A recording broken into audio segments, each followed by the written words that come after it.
आज 3 दिन हो गए थे कि बीवी के घर से कॉल नहीं आई थी। आज से पहले ऐसा कभी नहीं हुआ था।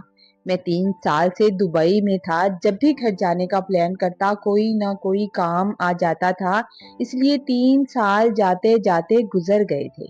मेरे घर में मेरी माँ, मेरे 2 बच्चे और मेरी बीवी थी। तालीम मुकम्मल की तो माँ ने अपना जेवर बेचा और जेवर बेचकर मुझे दुबई भेज दिया था। घर पर रोज बात होती थी, मगर आज 3 दिन से घर बात नहीं हुई थी। मैं परेशान हो गया। बाहर कहीं दोस्तों के साथ गया तो मेरा पुराना मोबाइल भी खो गया था और बहुत कम नंबर थे मेरे पास। फैमिली में किसी और का नंबर भी नहीं था कि जिसे पूछ लेता। तीसरे दिन शाम को मेरी बीवी की कॉल आई, कहने लगी घर में बहुत परेशानी थी, तुम्हें कॉल नहीं कर पाई। मैंने पूछा क्यों, ऐसा क्या हुआ था, तो कहने लगी अम्मा का इंतकाल हो गया था। ये खबर मुझ पर बिजली बनकर गिरी थी। मेरी माँ का इंतकाल हो गया और तुमने मुझे बताया नहीं। मोबाइल क्यों बंद रखा, तो कहने लगी मुझे होश कहाँ था। घर में इतना बड़ा सदमा हो गया था, तुम्हें पता तो है कि वो मेरी माँ की तरह थी। माँ के मरने के बाद मैंने उनको ही अपनी माँ का दर्जा दे रखा था। मुझे तो इतना सदमा पहुंचा तो मैं तो हॉस्पिटल एडमिट हो गई थी। पता नहीं क्या हुआ कि अचानक से माँ छोड़कर चली गई। मुझे उसकी बात का यकीन नहीं आ रहा था, ऐसा कैसे हो सकता है। 3-4 दिन पहले तो अम्मा की मुझसे बात हुई थी और वो तो ठीक ठाक थी। फिर दिल में आया कि बीवी मेरी मुझसे झूठ क्यों बोलेगी। शायद ऐसा ही हुआ होगा। हम परदेसियों के लिए ये बड़ी दुख की बात होती है कि माँ बाप की डेथ हो जाए तो उनका मुंह भी देख नहीं पाते। आखिरी बार अपने माँ बाप को सहारा देकर कब्र में भी नहीं उतार पाते। ये दुख मैंने अकेले ही मनाया था। कुछ दिन तो सदमे से रहा कि मेरी माँ जो मेरा हौसला थी, मेरी हिम्मत थी। इस साल मेरा प्रोग्राम था कि मैं घर चला जाऊंगा, क्योंकि माँ हर बार यही कहती थी कि तू कब आएगा। मगर माँ का सुनकर दिल टूट सा गया था कि अब 6 महीने गुजार कर ही जाऊंगा। बीवी को कॉल की, काफी सारे पैसे भेज दिए थे कि माँ की आखिरी रस्म अच्छे से अदा करना, कोई कमी ना रहे। मैं आऊंगा तो अपनी माँ की कब्र भी पक्की कराऊंगा। माँ कहती थी जब मैं मर गई तो मेरे सर की तरफ एक दरख्त लगाना। आज माँ की बातें याद आ रही थी और परदेश की रोटी जरा अच्छी नहीं लग रही थी। फिर आहिस्ता आहिस्ता गम हल्का होता गया और 6 महीने बाद मैंने पाकिस्तान जाने का फैसला किया था। मेरे दोनों बच्चे अभी छोटे थे। बड़ा बेटा 7 साल का था और उससे छोटा 4 साल का था। इसलिए उनके गिफ्ट्स लिए और माँ के लिए, बीवी के लिए भी गिफ्ट लिए। और जब एक चादर नजर आई तो दिल में आया कि ये चादर मेरी माँ पर अच्छी लगेगी। फिर ख्याल आया माँ तो रही नहीं, मैंने फिर भी वो चादर ले ली थी कि ये चादर मैं अपनी माँ के नाम पर किसी को दे दूंगा। आज पाकिस्तान जाते हुए दिल में खुशी थी कि वतन वापस जा रहा हूँ, बीवी बच्चों से मिलूंगा। लेकिन एक दिल में कसक सी थी कि माँ की खुशी नहीं थी। आज इंतजार करने वाली माँ नहीं थी घर पर। घर पहुंचा तो बीवी बहुत खुश हुई थी। बच्चे भी मुझे देखकर बहुत खुश हुए। मुझसे मिलकर सबको मैंने उनके गिफ्ट दिए। अपना घर बदला बदला और खाली खाली सा लग रहा था। माँ के कमरे में चला गया। हर चीज वैसे ही तरतीब से रखी हुई थी। माँ की अलमारी को खोलकर देखा तो उनके कपड़े भी वैसे ही पड़े हुए थे। मैंने अपनी बीवी से कह दिया था कि मेरी माँ की किसी चीज को भी मत छेड़ना। जो चीज जैसे पड़ी है उसे वैसे ही पड़ी रहने देना, तो उसने नहीं छेड़ा था। आंखों से बहते हुए आंसुओं के साथ माँ की हर चीज को हाथ लगा लगा कर सुकून को महसूस कर रहा था। काफी देर माँ के कमरे में रहने के बाद मैं बाहर निकला था। हम लोग कितने खुदगर्ज होते हैं ना, जिंदगी में अपने प्यारे रिश्तों की कदर नहीं कर पाते और उनके जाने के बाद उनकी कमी कितनी महसूस होती है।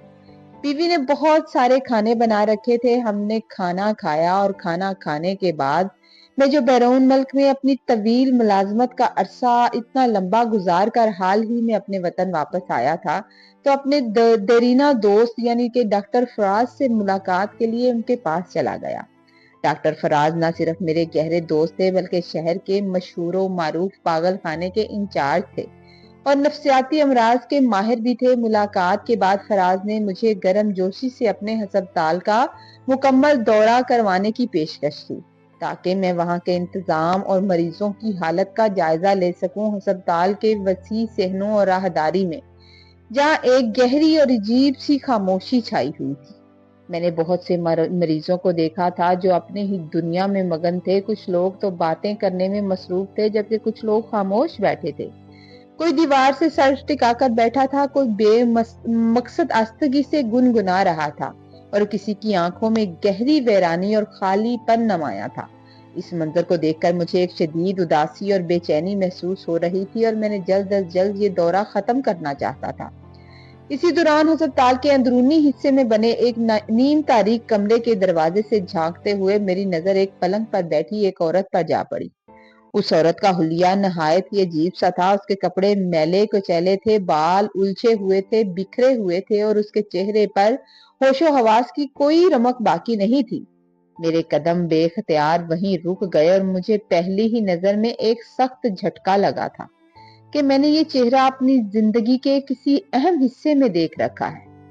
میں آہستہ آہستہ چلنے لگا اور چلتے ہوئے ان کے قریب چلا گیا، اور جب میں نے غور سے، حیرت سے اور خوف کے ملے جلے تاثرات کے ساتھ اس چہرے پر نظر ڈالی تو مجھے ایک سخت صدمہ پہنچا تھا۔ گویا میرے قدموں تلے زمین نکل گئی۔ مجھے فوراً شدت سے یقین ہو گیا کہ میں اس عورت کو اچھی طرح جانتا ہوں۔ میں جھکا تھا اور جھک کر اس کے ہاتھ مضبوطی سے اپنے ہاتھوں میں تھام لیے تھے اور بے تحاشا سسکیاں لے کر رونے لگا تھا۔ اس غیر متوقع اور جذباتی منظر نے ہسپتال کے تمام عملے کو متوجہ کر لیا تھا، جو حیرت سے ہم دونوں کو دیکھنے لگے تھے۔ ڈاکٹر فراز فوراً بھاگتے ہوئے آئے، مجھے بازو سے پکڑا، کھڑا کیا اور پریشانی کے عالم میں کہنے لگا، عامر کیا ہوا؟ ہوش میں آؤ، یہ کون ہے اور تم اس طرح کیوں رو رہے ہو؟ آنکھ اٹھا کر اس نے میری طرف دیکھا تو اس کی آنکھوں سے بھی آنسو بہ رہے تھے۔ مجھے لگا کہ وہ مجھے پہچان گئی ہے۔ وہ بس میری طرف دیکھے جا رہی تھی۔ میں نے فراز سے پوچھا کہ یہ آپ کے پاس کب سے ہیں تو کہنے لگا کہ اس کی فیملی زبردستی پاگل کہہ کر انہیں یہاں چھوڑ گئی تھی۔ یہ پاگل نہیں ہیں، کبھی کبھی بہت اچھی باتیں کرتی ہیں، لیکن 2-3 مہینے گزر گئے ہیں اب یہ بات نہیں کرتی، بس یوں ہی خاموش سے بیٹھی رہتی ہیں اور اپنا خیال بھی نہیں رکھتی، نہ کسی کو رکھنے دیتی ہیں۔ میں اٹھا اور اٹھ کر اس عورت کے پاس بیٹھ گیا، اس کے بالوں میں ہاتھ پھیر کر بولا، ماں اب تو یہاں نہیں رہے گی، دیکھ تیرا بیٹا آ گیا ہے، ایک بار تو مجھے فون تو کرتی، مجھے بتاتی تو صحیح کہ اس نے تیرے ساتھ ایسا کیوں کیا تھا۔ مگر ماں خاموش تھی، اس کی آنکھوں سے آنسو بہ رہے تھے۔ میں نے اپنی ماں کی جو ضروری چیزیں تھیں وہ سب سمیٹ لیں۔ سمیٹنے کے بعد اپنی ماں کے بال بنائے اور اپنی اماں کو لے کر جانے لگا۔ مجھے بہت غصہ تھا۔ آج میں نے اپنی بیوی کے ساتھ سچ میں کچھ کر ہی دینا تھا کہ مجھے ڈاکٹر فراز نے روک لیا۔ کہنے لگا، تم آ گئے، تمہاری ماں تمہیں مل گئی۔ بیوی کو بتاؤ کہ تمہارے دل میں تمہاری ماں کی کتنی عزت ہے اور اس نے ایسا کیوں کیا، مگر اس کو بتاتے ایک اور غلطی مت کر لینا، اپنے بچوں سے ان کی ماں یا باپ مت چھین لینا، اسے طلاق مت دے دینا، یہ کہہ کر میرے دوست نے مجھے سمجھانے کی کوشش کی تھی۔ ماں کے ساتھ گھر آتا دیکھ کر میری بیوی کے چہرے پر خوف تھا، اس کے چہرے کا رنگ اڑ گیا تھا۔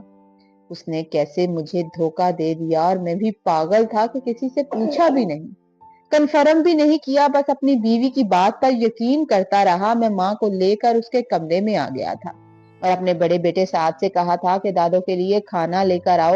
وہ کھانا لے کر آیا تو میں اپنے ہاتھوں سے اپنی ماں کو کھانا کھلانے لگا تھا۔ ماں نے آہستہ آہستہ کھانا تو کھا لیا۔ میں نے ماں کے پاؤں پکڑ لیے اور کہا، اماں مجھے معاف کر دو۔ جب کافی دیر روتا رہا تو ماں نے مجھے پکڑ کر گلے سے لگا لیا تھا اور رونا شروع کر دیا تھا۔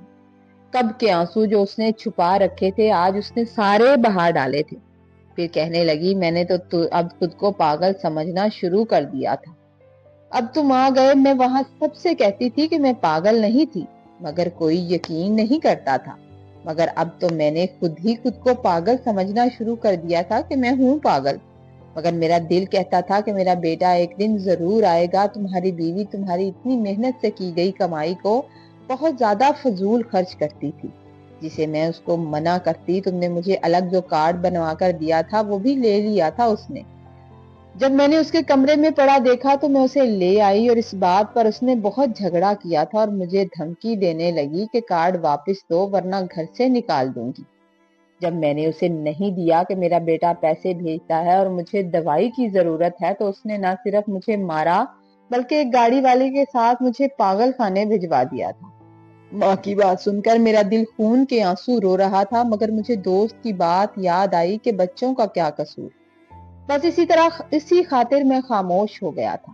मगर मैंने बीवी से बात करना छोड़ दिया था। 4 महीने की छुट्टी थी, मुझे 2 महीने तो वो मुझे मनाती रही, मुझसे माफ़ी माँगती रही, मगर मुझे उसकी माफ़ी अब अच्छी नहीं लगती थी।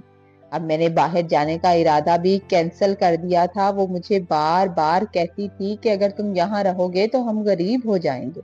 मगर मैं अपनी माँ की दुआओं से माला-माल था, मैं कैसे गरीब हो सकता था? फिर एक दिन अम्मा कहने लगी कि अब उसे माफ़ कर दे। मुझे लगता है कि उसे एहसास हो गया है मैं अपनी माँ के इस हॉस्पिटल में गुज़ारे 6 महीनों का उजाला तो नहीं कर सकता, मगर उनकी इज्जत और उनका ख्याल रखता हूँ ताकि उस तकलीफ दे वक्त को वो भूल सके। हर इंसान पर बुढ़ापा आना है, ये मत भूलें कि हमेशा जवानी ही रहेगी।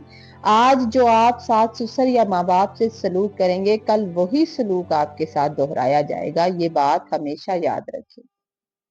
स्टोरी को लाइक करें, शेयर करें। चैनल पर नए हैं तो प्लीज चैनल को सब्सक्राइब करें ताकि मेरा चैनल जल्दी से जल्द मोनेटाइज हो सके। आपका दिल से शुक्रिया।